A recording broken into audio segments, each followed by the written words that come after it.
IELTS speaking পরীক্ষার উত্তর কতটুকু লম্বা হওয়া প্রয়োজন? আইএলটিএস স্পিকিং এর 3টি পার্টের মধ্যে আজ আমরা আলোচনা করব পার্ট 1 নিয়ে। আইএলটিএস স্পিকিং অ্যান্সার কতটুকু লম্বা না ছোট হওয়া উচিত, উত্তরগুলোকে স্পিকিং পরীক্ষার বিভিন্ন টেস্টে কিভাবে দিতে হয়, আমার উত্তর কতটুকু লম্বা হওয়া উচিত। আজ আমি আইএলটিএস স্পিকিং পরীক্ষার প্রতিটি পার্টের উত্তরের জন্য সর্বোত্তম দৈর্ঘ্য বা কতটুকু বলবেন সে সম্পর্কে টিপস প্রদান করব। আইএলটিএস স্পিকিং পার্ট 1 এর জন্য কতগুলো বাক্য ব্যবহার করতে হবে তাও শিখে নিব। কিছু লোক মনে করে যে পার্ট 1 এ তাদের কেবল সংক্ষিপ্ত উত্তর দিতে হবে, অন্যরা মনে করে যে তোমার সমস্ত প্রশ্নের জন্য সকল উত্তর বেশি করে বলা উচিত। আমি এখন কিছু প্রশ্ন বলবো এবং তার সাথে সাথে উত্তর বলে দিব। এগুলো একটু মনে রাখার চেষ্টা করবেন, শেষে বুঝিয়ে দেবো আপনি কতটুকু বলবেন। So question number 1, do you like cooking? Answer, yes I do. Question number 2, do you often cook? Answer, no, not particularly. I suppose I only cook around once a week. Question number 3, what's your favorite meal? Answer, well, it's difficult to say. I generally enjoy all the meals. Breakfast is always lovely as it's my first meal and I adore eating plenty of tropical fruit. However, dinner has more components to it, including dessert. I have such a sweet tooth, therefore I really could not choose. Advice and tips, প্রায় 30টির মতো advice বলবো। আপনার answer কেবল কয়েকটি শব্দ বা কেবল একটি বাক্যের মধ্যে সীমাবদ্ধ রাখবেন না। পরীক্ষককে দেখাতে হবে যে আপনি দীর্ঘ কথা বলতে ইচ্ছুক এবং আগ্রহী। এটা কেবল আমার পরামর্শ নয়, এটি আসলে ফ্লুয়েন্সির জন্য মার্কিং এর অংশ, যা আপনার নম্বরের 25%।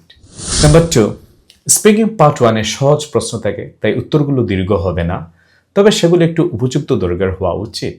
নাম্বার 3, বেশিরভাগ পার্ট 1 এর প্রশ্ন প্রেজেন্ট টেন্স সম্পর্কিত থাকে, তাই প্রশ্ন বুঝে প্রেজেন্ট সিম্পল অনুযায়ী উত্তর দিয়ে বলবেন। নাম্বার 4, প্রশ্নের উত্তর খুব ছোট।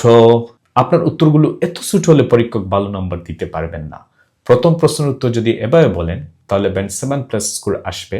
যেমন প্রথমটা আমি বলছি, do you like cooking? Answer, এভাবে বললে সবচেয়ে সুন্দর, yes I do. I can't say I am particularly good at it, but I do enjoy it when I give it a go. I'm not certain that anyone truly enjoys the meals I prepare though. Number 5, প্রশ্নের 2 এর উত্তর কিছুটা ছোট। এই ধরনটি যদি আমরা এভাবে বলি তাহলে সর্বোচ্চ স্কোর আসবে। কোয়েশ্চেন নাম্বার 2, আমি আবার বলছি নতুন করে উত্তরটা, do you often cook? No, not really. I only cook about once a week. I wish I could cook more frequently, but I just don't have that time. I need to find a way to make time. A home cooking is considerably healthier. Number 6, 3 নম্বর প্রশ্নের উত্তর ছিল 12 দৈর্ঘ্যের। এভাবে বললে band 7 থেকে 9 score আসবে। Number 7, যদি তোমার ইংরেজি যথেষ্ট না দেখাও তাহলে পরীক্ষক তোমাকে ভালো নম্বর দিতে পারবেন না, তাহলে ইংলিশটা দেখানো উচিত আমাদের। নাম্বার 8, কথা বলুন, এটি একটা ইনফর্মাল টেস্ট, নিজের মতো করে বলার ট্রাই করেন। নাম্বার 9, তোমার উত্তর দিয়ে আরো স্বাভাবিক অন্যাচারালি বলেন, ন্যাচারাল বলার ট্রাই করেন। নাম্বার 10, স্পিকিং পার্টনারের কথা বলার সময় 4 থেকে 5 মিনিটে প্রায় 10 থেকে 12টি প্রশ্ন থাকে। এর মানে হলো সীমিত সময়ে অনেক প্রশ্ন থাকে, তাই তোমাদের উত্তর দীর্ঘ হবে না, তবে অবশ্যই খুব ছোট হওয়া কিন্তু উচিত নয়।